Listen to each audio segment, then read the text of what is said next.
নমস্কার, কেমন আছেন সবাই? আশা করি সবাই ভালো আছেন, আমিও ভালো আছি। আজ আরেকটি আমার নতুন ব্লগে আপনাদের স্বাগত জানাই। মুম্বাইতে বেশ কয়েকদিন থেকে আবারও বর্ষা নেমেছে, সেই আগের মতো। মুম্বাই যেন তার আগের বর্ষা রানীকে আবারও ফিরে পেয়েছে নতুন করে। বেশ ঝমঝমিয়ে বৃষ্টি আজ কয়েকদিন থেকেই চলেছে। চলুন এই বর্ষায় মাছের বাজার ঘুরে আসি আপনাদের নিয়ে। এখন ওই সকাল 10টার মতো বাজে, আমি চলে এসেছি মাছের বাজারে। আগের একটি ভিডিওতে আমি বলেছিলাম যে এখন মুম্বাইতে সামুদ্রিক মাছ ধরা বারণ, মানে সমুদ্রে বিভিন্ন ধরনের বোট বা লঞ্চগুলি যে মাছ ধরতে যায় ওগুলি এখন আইনত অপরাধ। শুরু হবে সেই আগস্টের প্রথম সপ্তাহ থেকে। তো যাই হোক, এখন মাছের বাজার বন্ধ তো নেই, তবে এখন মিষ্টি জলের মাছ পাওয়া যায়, আর তাছাড়া ওই যে ফ্রিজারের মাছগুলি পাওয়া যায়। তো শুক্রবার আর বুধবার হলে আমার মনটা খুব ছটফট করে যে একটু মাছের বাজার ঘুরে আসি। আজও গিয়েছিলাম, চলে এসেছি বাড়ি। এত বৃষ্টি, মাছের বাজারেও প্রায় জল অর্ধেক ভরে রয়েছে। এই যে দেখুন, নিয়ে এসেছি চেঙো মাছ।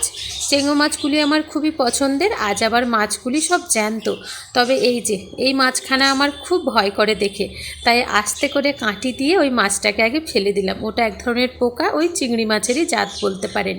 আর এই যে কুঁচো চিংড়ি নিয়েছি, যে কোনো সবজির গায়ে এই কুঁচো চিংড়িগুলি পড়লে বেশ ভালোই লাগে খেতে। আর ওই যে ছোট ছোট সরু চেঙো মাছগুলো আগে দেখলেন বেশিরভাগ জ্যান্ত, ওইগুলো শুকনো ঝাল চচ্চড়ি বানাবো। আর আমার বড় ছেলের পছন্দের কাঁকড়া, আজ নিয়ে এসেছি কাঁকড়া। কাঁকড়াগুলি খুব বেশি বড় সাইজের নয়, তবে মোটামুটি ওই মিডিয়াম সাইজের বলতে পারেন। আর কাঁকড়াটা আজকে বেশ সস্তায় পেয়েছি। খুব গরমের সময় নিয়ে আসতে চায় না, ছেলে ভালোবাসে, কিন্তু আপনাদের দাদা ভাই পছন্দ করেন না, একেবারে অপছন্দ। তাও মোটামুটি একটু ওই বর্ষার সময় বলে আর অনেক দিন নিয়েও আসা হয় না। বড় ছেলেটা বেশ কয়েকদিন থেকে বলছে যে মাম্মি একদিন কাঁকড়া নিয়ে এসো। আজ বাজারে একটু সস্তাও পেয়েছি, বৃষ্টির জন্য একটু ঠান্ডা, তাই জন্য নিয়ে এসেছি। চলুন রান্না করব। আজ ওই যে চেঙো মাছগুলো বললাম শুকনো ঝাল চচ্চড়ি বানাবো। এই জ্যান্ত চেঙো মাছগুলো নিয়ে এসে ফ্রিজে রাখলে আপনাদের দাদাভাই ভীষণ রেগে যান, বলে তাহলে জ্যান্ত মাছ নিয়ে আসার মানে কি হলো। সঙ্গে সঙ্গে টাটকা এই মাছগুলো উনি বেশি খেতে চান। লবণ আর হলুদ মেখে রেখে দিই। আর ওই যে শুকনো ঝাল চচ্চড়ি বানাবো বললাম, তাই জন্য একটু দুটো খণ্ড বানিয়ে নিয়েছি। অল্প একটু আলু মেশাবো, নইলে আবার ভেঙে যাবে ভাজতে গেলে। তবে আজ ভাবছি যেহেতু জ্যান্ত মাছ, খুব অল্প করে তেল দিয়ে হালকা করে ভাজবো।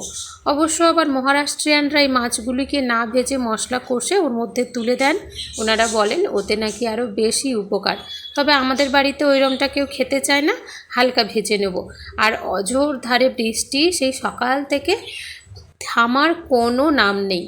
ছোট ছেলেকে স্কুলে দিয়ে এসেছিলাম, নিতে যাওয়ার সময় হয়েছে, কিন্তু আপনাদের দাদা ভাই আমার বড় ছেলেকে নিয়ে গিয়েছে একটু ডমরুবলিতে দরকারে। তো উনি বললেন আমার কাজ সারা হয়ে গেছে, তোমায় আর আসতে হবে না, আমি ফেরার পথে ছোট ছেলেকে স্কুল থেকে বাড়ি নিয়ে আসছি। আমি সেই জন্য আর গেলাম না, লেগে পড়লাম রান্নার কাজে। ওই যে চেঙো মাছগুলো হালকা ভেজে তুলে নিয়েছি। কড়ার মধ্যে অল্প তেলে একটু কুচো আলু, বেশি করে কাঁচা লঙ্কা, টমেটো আর একটু পেঁয়াজ দিয়েছি। আর শুধু একটু লঙ্কা গুঁড়ো, হলুদ গুঁড়ো। এই হচ্ছে শুকনো ঝাল চচ্চড়ি মাছের মশলা। এই জ্যান্ত মাছে আমি খুব একটা আর মশলা ব্যবহার করি না। আপনারা চাইলে একটু আদা রসুন বাটা ব্যবহার করতে পারেন, কিন্তু আমি আর তা দিলাম না। আর ওই যে বললাম একেবারে অল্প তেলে হালকা করে ভেজে দিয়েছি। সেই কড়াতে আলু আর মশলা দিয়ে কষে ঢেকে দিয়েছিলাম জল ঢেলে ফুটতে। এখন সেটা ভালোভাবে ফুটে গেছে। ভেজে রাখা মাছগুলো ওপর থেকে দিয়ে দিলাম। যেহেতু শুকনো ঝাল চচ্চড়ি হবে, সেই জন্য অনেক বেশি জল দিলাম না। আর কোনো বাটা মশলাও ব্যবহার করব না।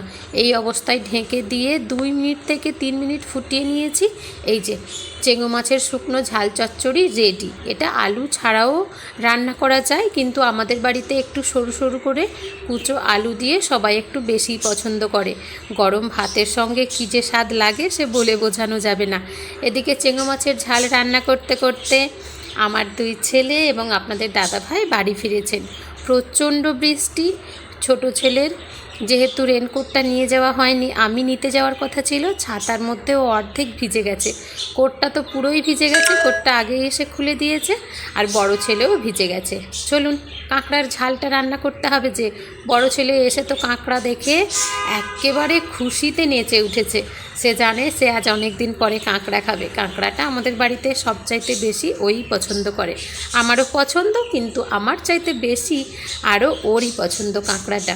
কাঁকড়াগুলো বেছে দুটো করে টুকরো করে নিয়েছি, দাঁড়াগুলো আলাদা রেখেছি, আর ওই ঘিলুগুলো আলাদা করে রেখেছি। মশলা কষানোর সময় ঘিলুগুলো খুলে নিয়ে খসা থেকে ওই কষানো মশলার মধ্যে দিয়ে কষিয়ে নেব। কাঁকড়াটা হালকা করে ভাজবো, লবণ আর হলুদ দিয়েছি গরম তেলের ওপরে, ওর ওপরে দিয়ে দিলাম বেছে ধুয়ে কেটে রাখা কাঁকড়াগুলি ওই মোটামুটি 1-1.5 মিনিটের মতো ভাজতে লাগে। কাঁকড়া অনেক বেশি আমি ভাজি না, তাতে যেন কীরকম একটা রাবার গন্ধ ছাড়ে, আর আমার বড় ছেলেও পছন্দ করে না। কাঁকড়ার মশলা আর কি নতুন করে দেখাবো বলুন, সেই মাংসের মতোই ভালো করে মশলা কষিয়ে নিয়েছি। মাংসের মতোই একটু গরম মশলাও ফোড়নে দিয়েছিলাম, ওই একটু ঝাল বানাবো এই যা। তবে কাঁকড়াতে কাঁচা লঙ্কার ঝালটা খুব একটা ভালো যায় না, শুকনো লঙ্কার ঝালটাই ভালো লাগে। মশলাটা কষিয়ে নিয়ে ঘিলুগুলোও দিয়ে দিয়েছিলাম, দিয়ে আরও 1 মিনিট মশলাটা কষিয়ে নিয়েছি। ঘিলুগুলোর কাঁচা গন্ধ চলে গেল। ওর পরে ভেজে রাখা কাঁকড়াগুলো দিয়ে দিলাম।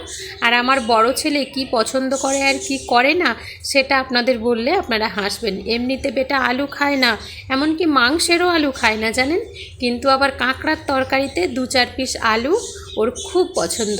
সেই জন্য একখানা আলু মিডিয়াম সাইজের কেটে কুচো করে নিয়ে লবণ আর হলুদ দিয়ে আগে ভালো করে ভেজে তুলে নিয়েছিলাম। এই ভাজা কাঁকড়ার সঙ্গে ওই আলুগুলোও দিয়ে দিয়েছি। এখন 2-3 মিনিট গ্যাসের ফ্লেমটা একটু লোতে রেখে কষিয়ে নিলাম। ওর পরে একটু জল দিয়ে দিলাম। জলটা মোটামুটি অনেকটাই পরিমাণে দিয়েছি।